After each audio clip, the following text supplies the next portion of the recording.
Well,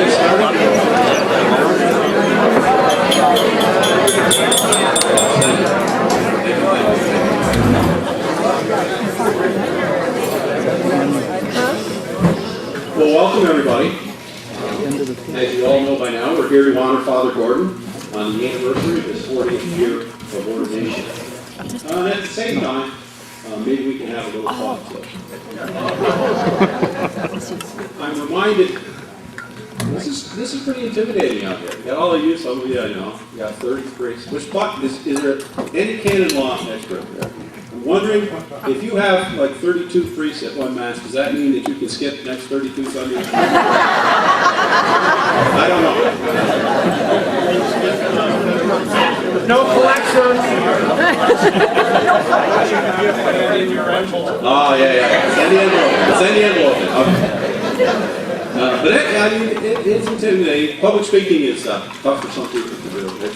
I'm reminded they took a survey once, and national survey, and they asked people what they were most afraid of. And the first thing that people put down was that they were afraid of public speaking in public. The second thing they put down that they were most afraid of was death. Now, if you think about it, that means if you go to a funeral, more people would rather be the corpse than giving the eulogy. That's kind of how I feel here tonight. But we're going to persevere. I'd like to introduce the head tables. I don't know all of the priests at the table, so if you could identify yourself when we call you out, just raise your hand. First we have Father John Luby. He was an original classmate of Father Gordon's and is the pastor of St. Mary's of the Lake at Cumberland Head. Stand up. Nope, I also have to stand up.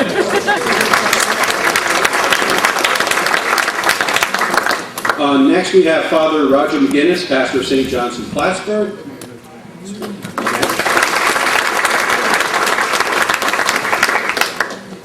We have Father Clyde Lewis, pastor of St. Patrick's over in Nelson's Point and St. Joseph's. We have Father Patrick O'Reilly, an adopted classmate in Center in Lake Placid. And we have Father Joseph Elliott, Dean of the Clinton Deanery and pastor of St. Alexander's in Northville.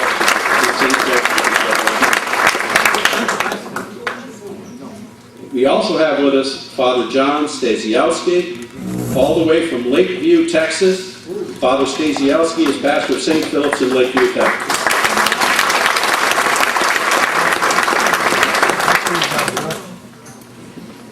Now to begin.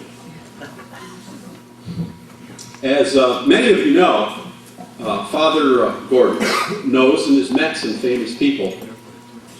And so we were not surprised here when we received this letter to be read tonight. From the White House, Washington, D.C. Dear Father Gordon, Laura and I want to offer our congratulations to you as you celebrate the 40th anniversary of your ordination. As president, I get to meet priests from time to time, and they all seem like decent people. I'm pretty sure you are too. The job of president is hard. I said this during the last campaign, and I don't think I can say it often enough. It's a hard job, and I work hard at it. I hope you're working hard at your job. But there's no way that your job is harder than mine. And like you, I work Sundays too. But I digress. Both Laura and I wish that we could be there with you and your friends as you celebrate this very special, joyous occasion. But the press of world affairs is upon us. However, as this is a special time, I'm going to let you in on a little secret. People often wonder how I get so much done and can be in seemingly two places at the same time. While I often have Vice President Cheney fill in for me, your occasion is much too special for that. And just between you and me, I have to keep an eye on that guy. I stepped out of the Oval Office last year just for a minute to use the little president's room, and when I came back, we were already invading Iraq. People are still mad at me for that. But back to my little secret. I have a double. You may remember the second presidential debate when everyone said I did so poorly. The reason that I did not seem to be as engaged as I was during later debates is because I was at a secret meeting of the Yale Skull and Bone Society with some of my fraternity brothers. I never was at the second debate with that liberal from Massachusetts. So in honor of your 40th anniversary, I am sending POTUS 2 to attend your dinner. POTUS, P-O-T-U-S, is the Secret Service term for the President of the United States. And I thought that this next part was really clever. 2 stands for two. You know, he's like the second one of me. Get it? POTUS 2. POTUS 2 will be with you during the entire evening, representing me. I know that you may be disappointed in my not being there in person, but you will see that POTUS 2 is much like me in many respects. After a couple of minutes, you won't even know the difference. Mr. Kerry never did. When this barbecue, or whatever it is that you're doing up there, is over, just send it back to the White House via UPS. As you know, the country is in deficit, so please make sure that you pay the return shipping. And remember, this is our little secret. Enjoy your evening, and again, congratulations. Got to run, the twins are at it again. No, not Jen and Barbara. I mean Rummy and Dick. Work, work, work. Sincerely, George W. Bush, President of these United States. Ladies and gentlemen, I give you the President of the United States.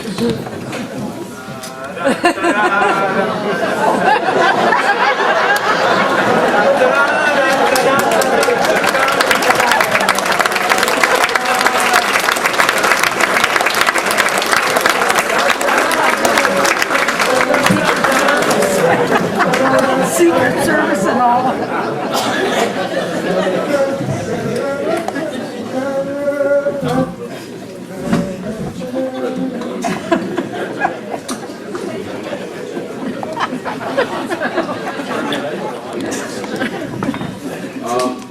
I don't think it's necessary to have the Secret Service agents stand here. We're all loyal Americans. Why don't you find a seat? You can go sit down. I think everything will be fine. Thank you very much.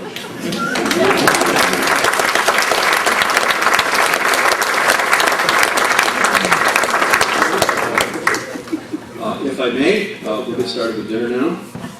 I'd like to ask Father Elliott to say the blessing before the meal.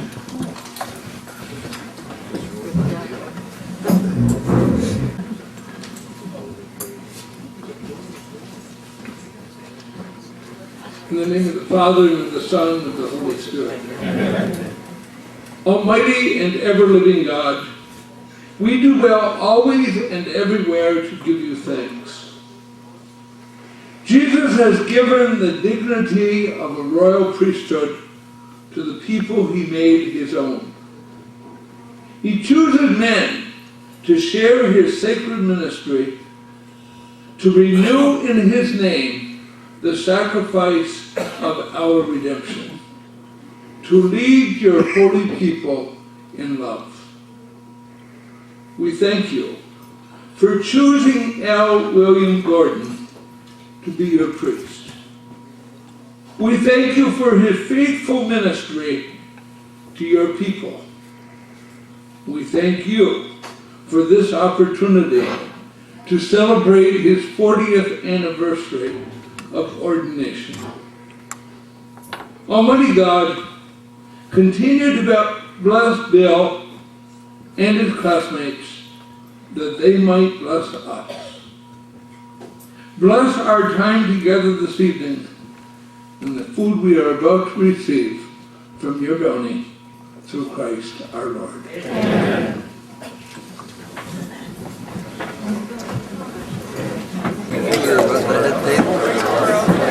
I'm not afraid of the crowd. I'm not afraid of the crowd. Good to be you guys.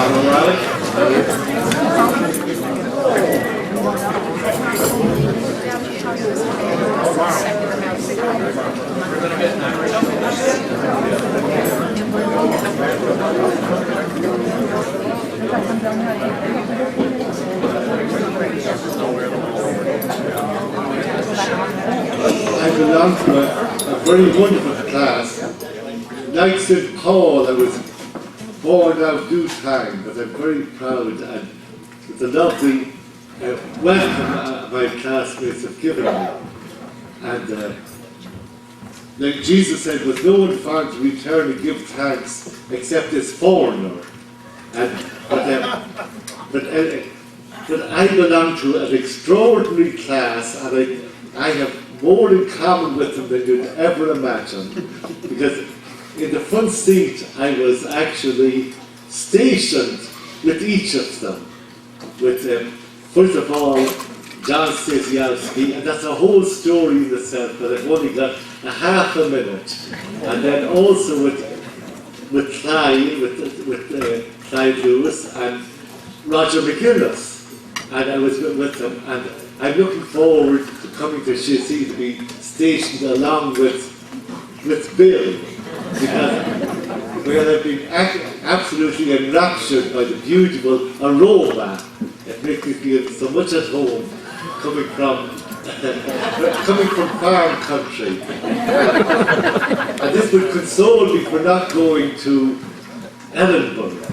But I want to say, and this is a special honour because I never thought I'd be asked after our visit to Hawaii.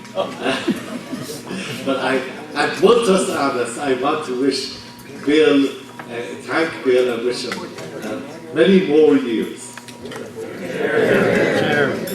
One thing sure, he's no Frenchman. He's from Ireland, right?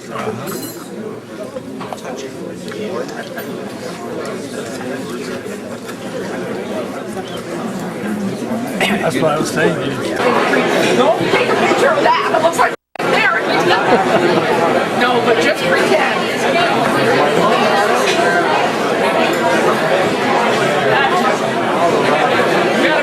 Are you taking pictures of me? Looks that way. Before we start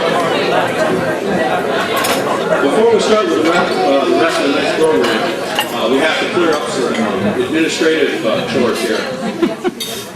Many of you know that Father Gordon recently required heart surgery.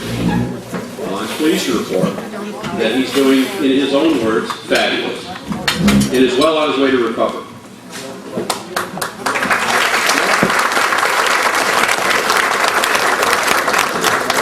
I think it's fair to say, however, that he gave us all quite a start at the time. All of us were very concerned, particularly the parish council. The cemetery committee was particularly distressed. However, when we learned that Father was going to be okay, we were still concerned that he would try to overdo and something might happen when he was alone. The councils discussed buying a lifeline, so in the event of an incident, all he would have to do is push a button, and help would automatically arrive. The Finance Council thought it was too expensive, so the idea was scrapped. But we persisted, and came up with what we in the Finance Council think is a very satisfactory alternative, and we thought we would demonstrate it here tonight. Now, in place of a lifeline, we thought he could use this.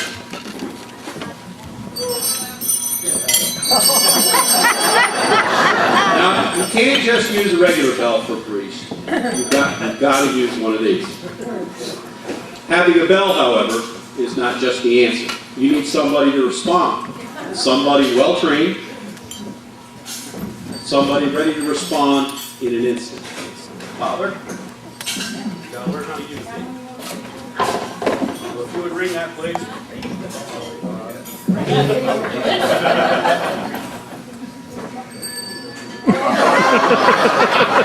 going to have to do much better than that.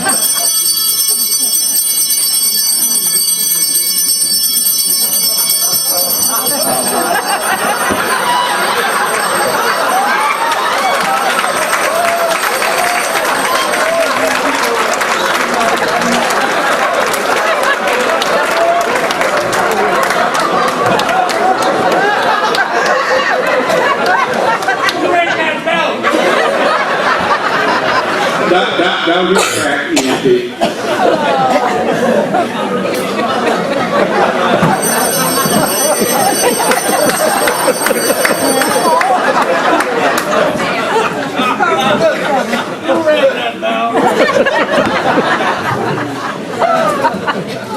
Down here.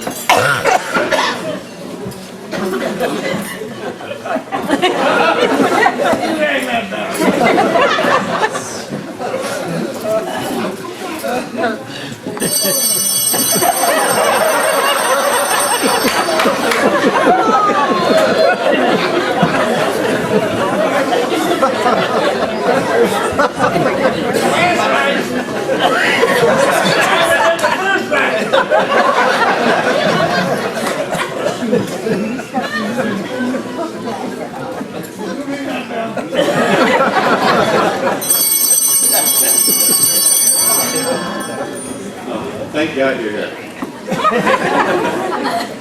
Right over here, please, sir. Welcome.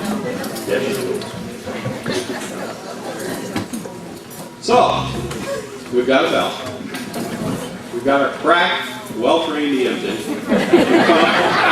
In a moment's notice. But that's not enough. We've got to have equipment. We've got to have equipment to be able to render assistance. So again, the parish councils got together.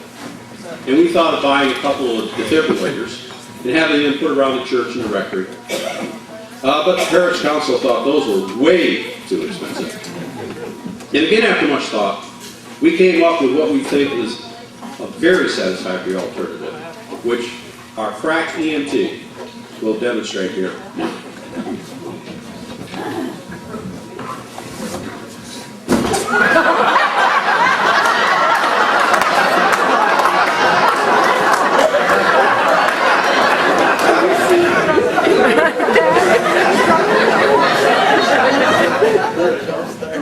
Thank you very much.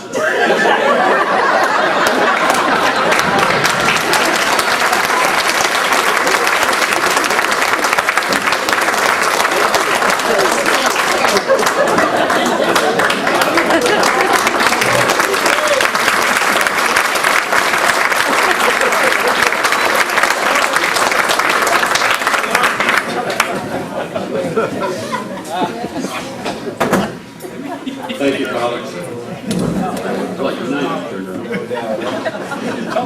We have some speakers here tonight, and our first guest speaker will be Father Luke. Father Luke.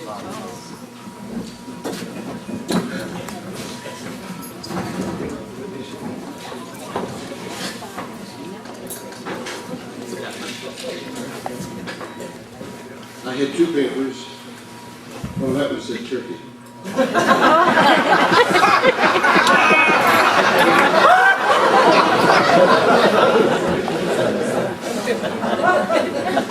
Father Gordon was always full of surprises. When I first met him, he wasn't there. As you now know the reason. He was recuperating from that water skiing accident. And for us, he was just an empty desk and a name on a list at Loudon's Hall.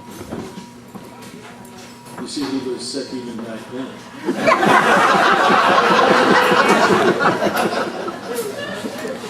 Father Gordon has amazing powers of bouncing back.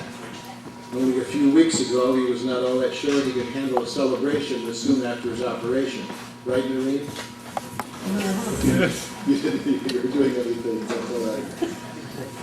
But here, after 48 years from that first opening class, here we are to celebrate his 40th anniversary of ordination. And I rejoice, good friend, that tonight you are here.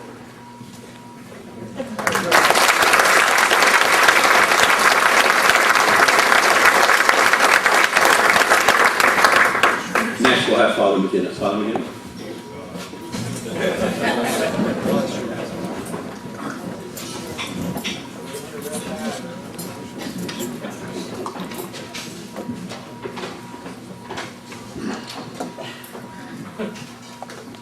You're very shy in speaking. I thought Father Louis was going to give the rest of that story. You know, Paul Harvey, page 1. page 2, the rest of the story. I was part of that class that saw Bill's name on the list week after week at Wadham's Hall, wondering if this was a myth or what. And then one day, the myth turned into reality. And the way we discovered the reality, however, was that the old Wadham's Hall, not the one that many of you are familiar with, the one on Washington Street, was an old estate house. And there was a back stairway to be used only by students. The front stairway, the grand stairway, was to be used only by faculty and bishops, of which we were none of those. Until the day Bill showed up. And then Father Monsignor Devan, who you've heard him speak well of tonight, who is certainly an extraordinary priest and role model for many of us, allowed him the august privilege of coming down the grand stairway because of his delicate condition. And we, amongst whom were Clyde and a few others, and John, and our late classmate Joe Trombley, who we remembered at Mass this evening, stood in awe of who this myth now turned into reality was. Ever since then, we've been good friends, and we've gone through many things in priesthood together. I would like to share 2 thoughts with you. I'm not very good at roasting, so mine's going to be some more like the toast. I would like to share a quote with you that was written in 1872, and it was given to a young man then, Edgar P. Wadhams, who was being ordained that day as bishop of this diocese, the first bishop of Ogdensburg. And I don't know who wrote it, but I do believe it was said by one of the bishops who then, in those days, it was called a consecration. And this is what he said to Bishop Wadhams. And as I was listening to Bill this evening talk about his 3 tracks of priesthood and parish work, education, and tribunal work, I had already thought about the geography of his ministry. And this fits that perfectly. Bishop Wadhams was told to go plant the cross of Christ among thy native hills, unfurl the Catholic banner on the banks of the St. Lawrence, and on the shores of Ontario and Lake Champlain, and where early missionaries, sighting out of their holy lives and writing their names in blood, could only save a few scattered souls. Do thou in happier times found churches and convents and schools. Go, and God's richest blessings go with you. I think that sums up because, as you know, Father Bill has served over on the St. Lawrence, up on Lake Ontario, Lake Champlain, and he has served in that same vein that I feel was encouraged to Bishop Wadhams. And I know that he is, as well as many of us, are proud to be a part of that heritage. I want to do one other thing. Father John Luby said Bill is always good for surprises. Well, I've got one on him, on Father Gordon this evening. In Wadhams Hall, when we were students, there was a living room downstairs in the old building that had a grand piano. And underneath the grand piano was a crate. And inside that crate was something very exquisite. Well, although we didn't quite know it then, but it is quite valuable. And when the priests of the faculty were not around, not me, of course, Father Gordon would go into that room with some of us, and we would open that crate to see what was in it.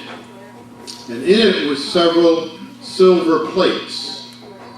And if you had the courage, because it was quite huge, to put them all together, it came to a cross. That cross never hung at Wadhams Hall while we were students. But when the new building was opened in 1964, the chapel of Wadhams Hall was built around that cross. And in 1976, it was decided that those priests who were ordained 40 years would be given a replica of that cross. This morning I was with Bishop Cunningham, and I brought with me to that meeting a replica of that cross. Engraved on the back of it is L. William Gordon. I asked the bishop to bless that cross, which would ordinarily have been given to him this coming Tuesday at our celebration in Lake Placid. Bill is unable to attend that for obvious reasons, so in the name of the bishop and in the name of our diocese, and most in particularly the name of the priesthood of our diocese, that have gathered at both of those Wadhams halls for many years, it is my privilege to present him with the crooks in Parashiva, which he reminded me at dinner time for somebody to please pick up for him. And I had to keep my mouth shut. Bill, can I give you this?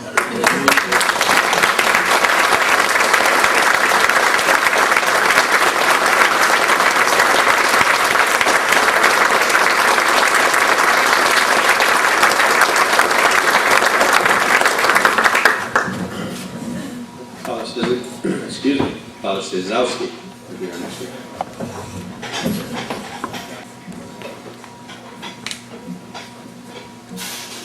I will be brief so y'all can get home for supper. 3 points.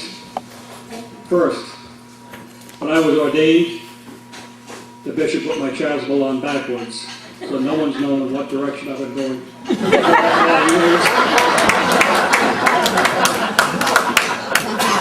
Secondly, after the ordination, we were gathered out front for the usual blessings and the rest, and this woman came hurriedly in my direction, threw her arms around me, gave me a hug and a big kiss, and then she stood back in horror because she realized I was not her son, Bill.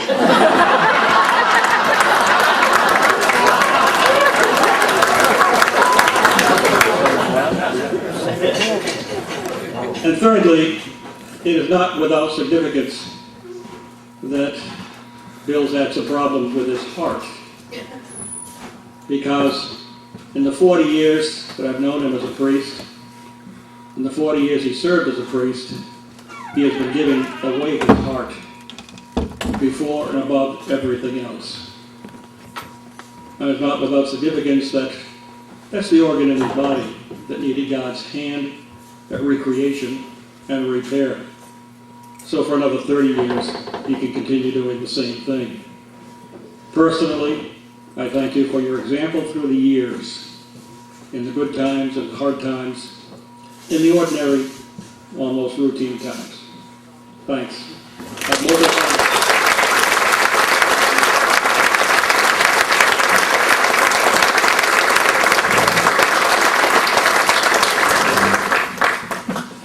The anchor will be Father Clyde Lewis. I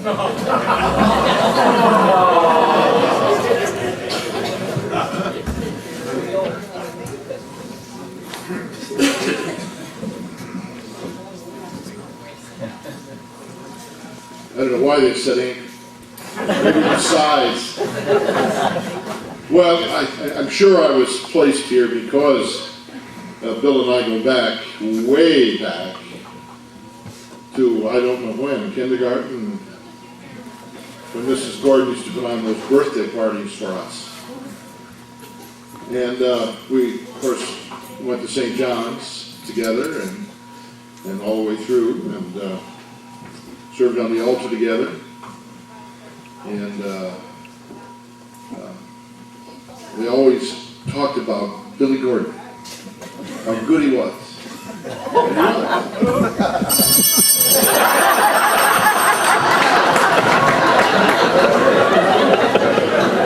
Now, a couple things I remember. He talked about that water skiing accident and when he finally showed up. But shortly after that, I think it was the first year or the second year, we were coming back from Christmas vacation. And we used to drive in cars in the pool, you know, because there were a bunch of us from St. John's, Plattsburgh, and we'd always go over Line Mountain in the winter. Well, on this particular, we were coming back after Christmas. Was it the first year? I think. It was Ash Wednesday. Was it Ash Wednesday? Oh, yes, okay. Well, anyway, when you're driving, the only way you can stay on the road is look at the telephone calls. So I was in the first car, and we made it through, but they turned around and went back. And they didn't show up for another week. So I must have had an aversion to Wadham Hall. Then I remember when we were in the seminary, I'm sure he knew I was going to bring this up. We were at Wadham Hall for 2 years, and because Bishop Nava wanted to give us Bachelor of Arts degrees, which he couldn't, we were shipped off after the first 2 years at Wadham's to other seminaries around the country. I went to St. Bonaventure, Christ the King, and Bill went to Packer Street in Baltimore for philosophy. And at Christ the King, man, they were strict. They used to read your mail. And I'd always get mail, it was always Scotch tape. And one day I was called in by the prefect of discipline, who told me that I was never to correspond with this Bill Gordon. Because of how he talked about the seminary in Baltimore and about all of the priests, the professors. And I was like, there. I can never write to him again, he can never write to me. That was it. And then another time when we were stationed together in Peru for a short time, I don't know, you must know that he has a great desire for hot food. The hottest peppers you can find. Well, one day he says, let's have a pizza. So we went down, we ordered this pizza, and of course he put everything on it he could think of, including every hot pepper that was available. So we ate it, it was great. I couldn't sit down for 3 days. We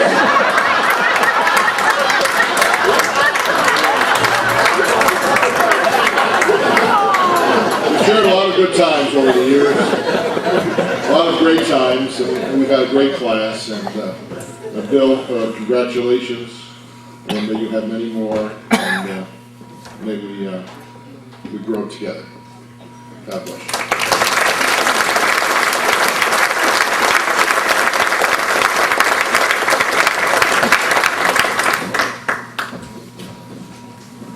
Thank you, fathers. Father Gordon, on behalf of everyone gathered here tonight, I would like to thank you for your 40 years of sacrifice, understanding, leadership, compassion, and friendship. Much of what society thought was important over the last 40 years has faded away, and much has changed since 1965. But your message has been an enduring one. You have proclaimed the good news of the Lord with wisdom, understanding, and a great sense of humor. We are indeed fortunate to have someone like you to be there in times of crisis, to provide that critical support, and to say that kind word at just the right time and in just the right way. And to provide a message of hope when things may seem hopeless. You have been there during the good times as well, sharing our milestones, our accomplishments. You've been present at our family gatherings and made those special times even more joyful and meaningful by being part of them. You have accomplished much, you have touched many lives, and you have made a difference. You've managed to do all this without missing a single episode of American Idol, Saturday Night Live, Rosie O'Donnell, or Ellen. This in itself is no small accomplishment. Everyone gathered here tonight has come to thank you, congratulate you, and show you by their presence how grateful we are that you became a priest 40 years ago. Thank you very much.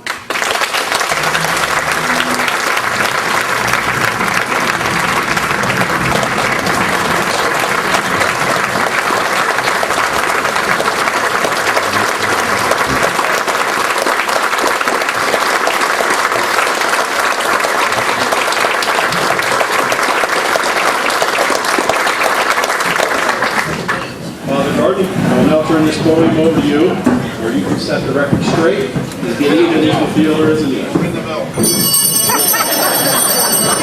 Ladies and gentlemen, follow me.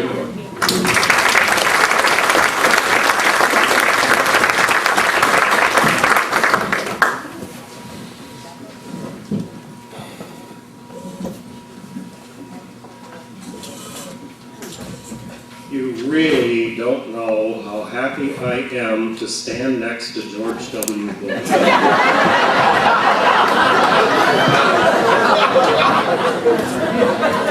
Kevin Mulligan, where are you?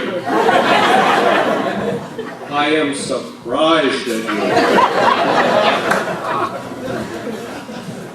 you. New superintendent of schools doing such a thing. No child left behind, Father.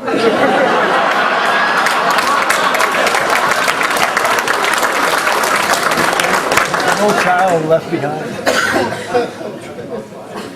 You know, this is the biggest funeral luncheon I've ever seen at Sacred Heart. I have been given 3 anniversary celebrations over the years. This one for my 40th, which just amazes me, with all of you here and all these nice things that have been said, and some of them not so nice. I had a 25th given to me by the parishioners of St. Patrick's in Port Henry.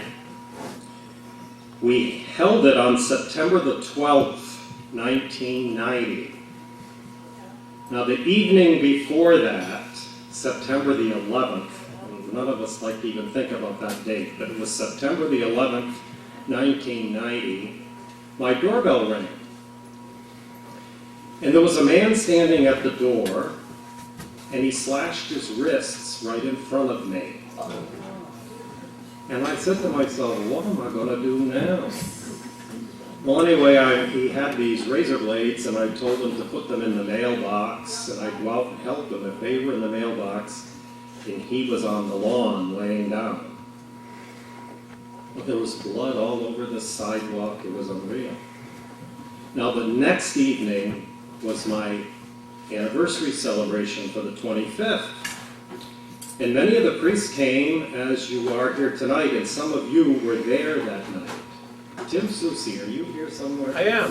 I think you were there, and I think you were the one that asked me, why is there blood all over your front door sidewalk?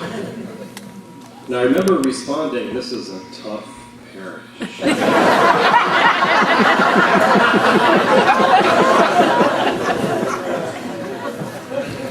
I remember having a celebration for my 20th anniversary at St. Alexander's in Morrisonville. Father Harry Giroux, who was here tonight, was my associate at the time. And he arranged a surprise dinner party for the clergy at Anthony's. Now, you know, if you go to Anthony's for dinner, you're in society. And at the end of a wonderful evening at Anthony's, he handed me a parish check and said, sign it to pay for the dinner.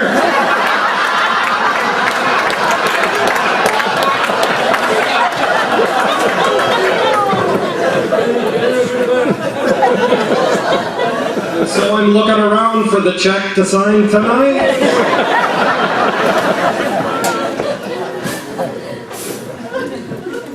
I mentioned in the homily, and everybody else has too, about my mother baptizing Monsignor Devan. And I wrote down here, see, they got ahead of me. When I arrived at Wadham's Hall, still on crutches, I was allowed to use the grand staircase. You should have seen me come down those stairs. And they'd all stand and walk. And this is the man I met. First one, John Luby. He waited on me at Wadham's Hall back in 1957, and he's still waiting on me in 2005. I want to publicly thank you, and I'm going to fill up with tears here, but you have been my angel through many illnesses, especially this last one. Thank you.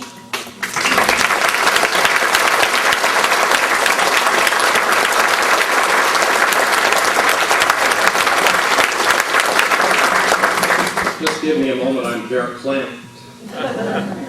Where's Ducky Westmacott? Could you stand up? You know why you're standing? You were at my first Mass, and I was at your wedding when the church here in Chazy. But I have you standing because you're responsible for me being on the crutches when I went to Water. Now, everybody here is saying, how could she be responsible for me being on the crutches when I went to Waddams Hall in 1957? Should I tell the story?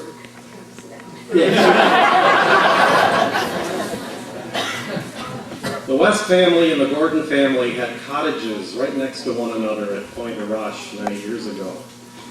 And she and her brother Tom and I and others around the neighborhood grew up together, really on the lake in the summers. And that summer of 1957, this gorgeous day came along, and it was probably your dad who took us water skiing, and we skied all day long. I remember skiing over to Isle of Mont and back and so on.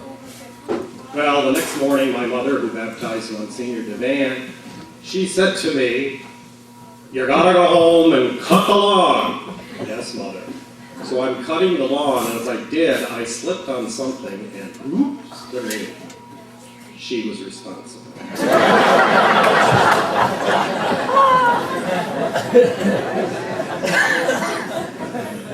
Every time I see you in church, I think of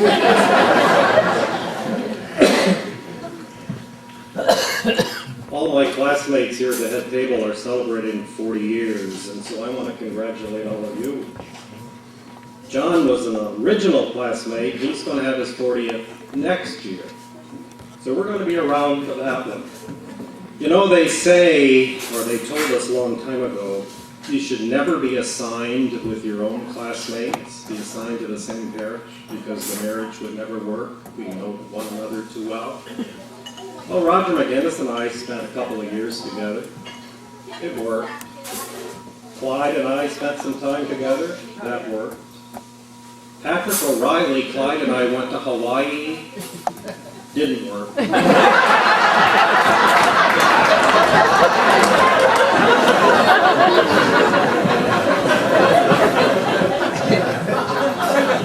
The same thing makes up for it, right? Yes, yes it does. Clyde and I used to take off every morning and we'd go to the beach, right, Clyde? This beautiful beach on Maui, where, what's his name, wrote his book, South Pacific, whatever it was. But I have an image in my mind of Father O'Reilly playing John the Baptist as he led us, as I was driving a car through a flooded river somewhere on Maui, and he went ahead with a big stick to make sure we could get through the river. It's wonderful.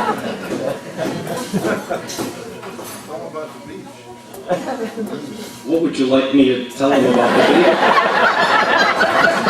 Mean that special beach? That'll be for your anniversary. John Stasiowski and I don't think we're ever together at an assignment, but we've known one another all these years. And John, you came all the way from Texas. Wow. Thank you for being here.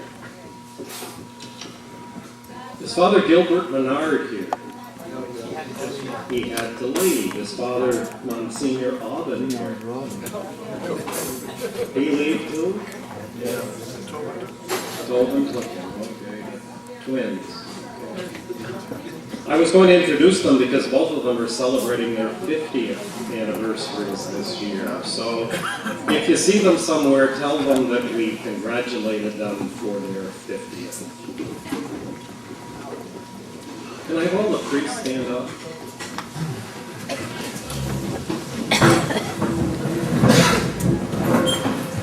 I want everybody here to applaud them, the priests of the Ogdensburg Diocese.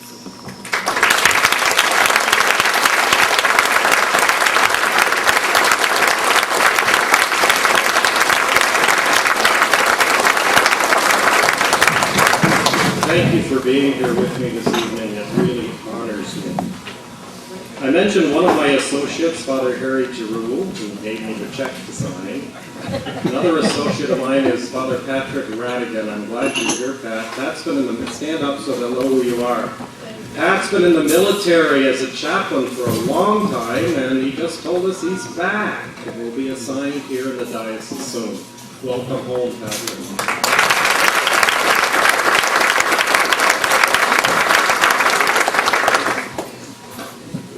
I don't know what happened to the sisters who were supposed to be here this evening. They all canceled out on me but one. But I'm going to mention them anyway.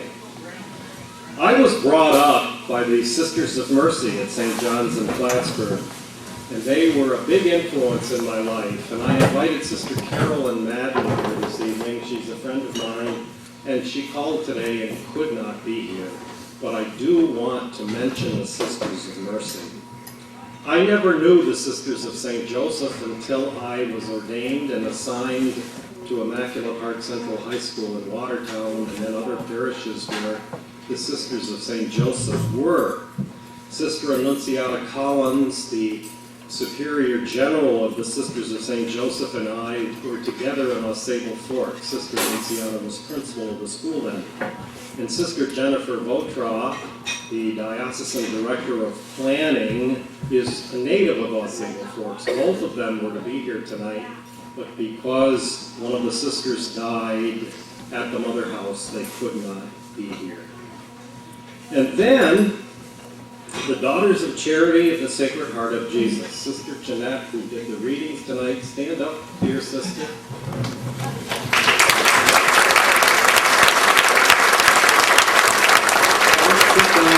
Don't sit down yet. Sister Jeanette and I, and Father Giroux, came to St. Alexander's in Morrisonville at the same time. Who are you pointing at? Gary. Who? Gary Drew. Oh, yeah. You might as well stand up, too.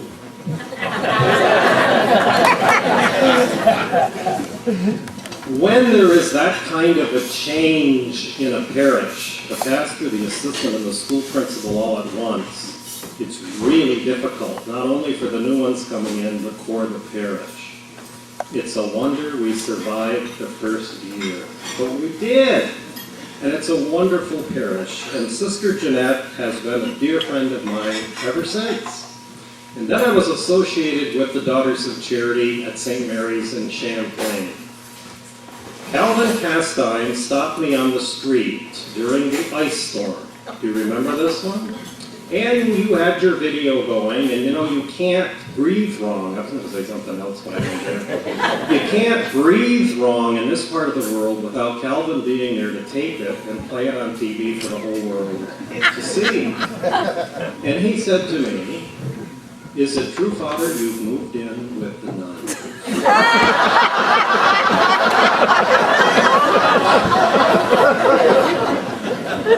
And I said, "Calvin, it is true. I was not going to live in that rectory alone one more minute with everything falling down around us." So I called the sisters one morning, and I think it was Sister Anita answered the phone, and she, God rest her soul, and she said to me, "Father, there's no school today." "No, it's in the middle of the ice storm." I said, "Get up, ladies, because I'm moving in. I'm living here again." So Calvin had on television, it was the first time in the history of the world that the priest lived with the nuns.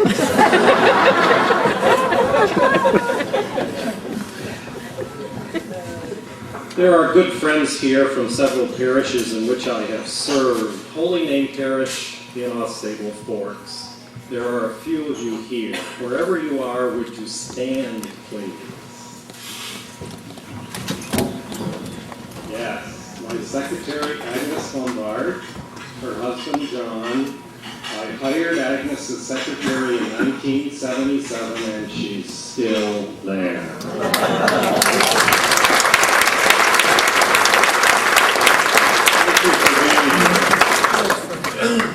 There are friends of mine from St. Alexander's in Morrisonville. Would you stand, please?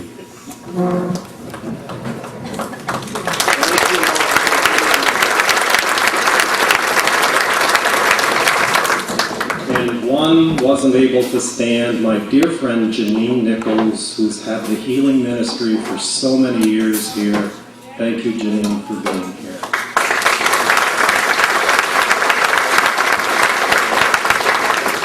St. Patrick's, Port Henry, where are you? Stand, please.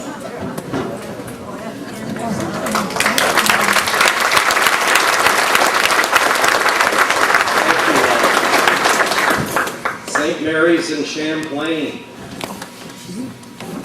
I'm not stand up.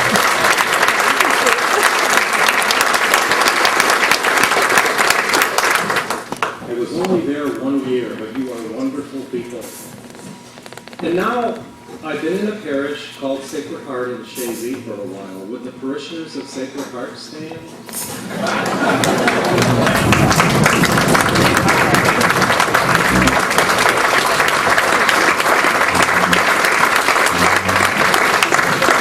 Thank you all very much. Pretty much all of us, you know?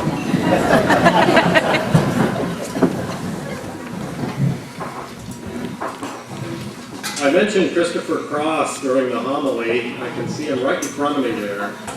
Back in 1990, Christopher was after me to go to the Holy Land, and I kept saying to myself, who is this guy and would he go away? He finally signed me up for a trip. I think it was 91, I'm not sure if that was the year or not, but I think it was. And I went. And I got hooked, as you well know. And went back 4 more times after that, and many of you here know Chris from Port Henry and from Chazy and Champlain and other parishes. Thanks, Chris, for being here and for kind of changing my life a little bit.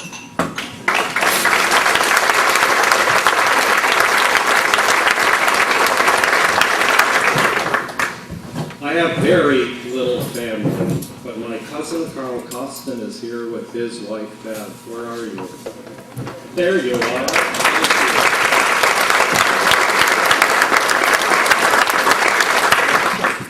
Carl's mother and my father were brother and sister.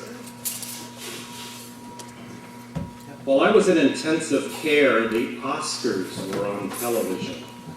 And I didn't know what was on at the Oscars. I was a little medicated at that point in time. It was just a couple days after the surgery. I think Frank Foyer, Father Foyer, you were there. And who wandered in but Dr. Ludwig? I think Dr. Ludwig left. Yes. No, Dick and Barbara Ludwig were here. Dr. Ludwig and I are good friends, and Barbara, for many, many years. He was my doctor for a long time, then he left me, but we still remain friends. Anyway, the night of the Oscars, he strolls into my ICU room and says, I've come to watch the Oscars with you. Have you ever heard of a doctor doing that before? That's fabulous. So I thanked them when they had to leave. Thanks to everyone for this wonderful celebration tonight, the committee who organized it. I know who some of the committee members are. It's Joanne Breyer, Del Amir, and Maureen Barcombe. And I know there were many others who helped, and I'm not sure who they are because this was kept a secret from me. I don't know. But everything that happened tonight, thank you very much. I was here at Sacred Heart, I think a day, when the doorbell rang, and I went to the door, and there stood someone in a uniform. And I said, oh my God, I'm going to be arrested, and I've only been here a day. It was Mark Henry. He was in his Border Patrol uniform, and he welcomed me to the parish. And thank you, Mark, for that. Can't get rid of you ever since that. And for doing a great job you did for me, especially getting the president. My friends at Boomer's, I hope they can hear me. Linda, would you go get everybody and have them give you a job?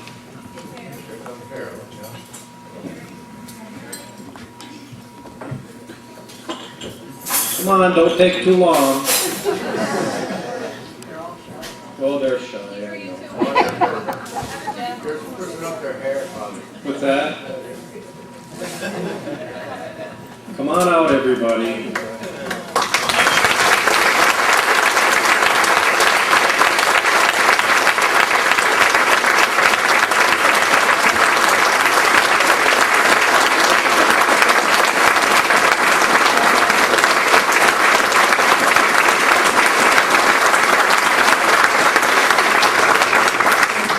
Jerry and Guma, that was a terrific meal. Thank you very much. Appreciate it very much. We'll hire you again sometime.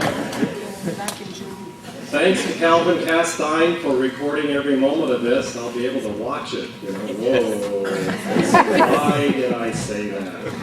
And I thank all of you for being here tonight. One last thought. I have on my license plate LWG65. And people have asked me, what in the world does LWG65 stand for? I've had it for years and years and years. Well, obviously, LWG are my initials. 65 is the year of my ordination. Now, 40 years have slipped by. And unfortunately, the 65 is also my age. But I leave you with this thought. You should have seen me when I was 20.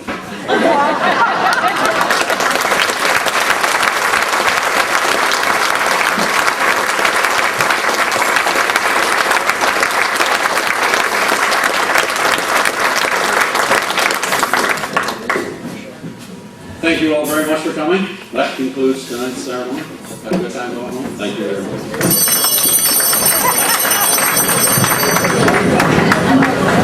That was very good.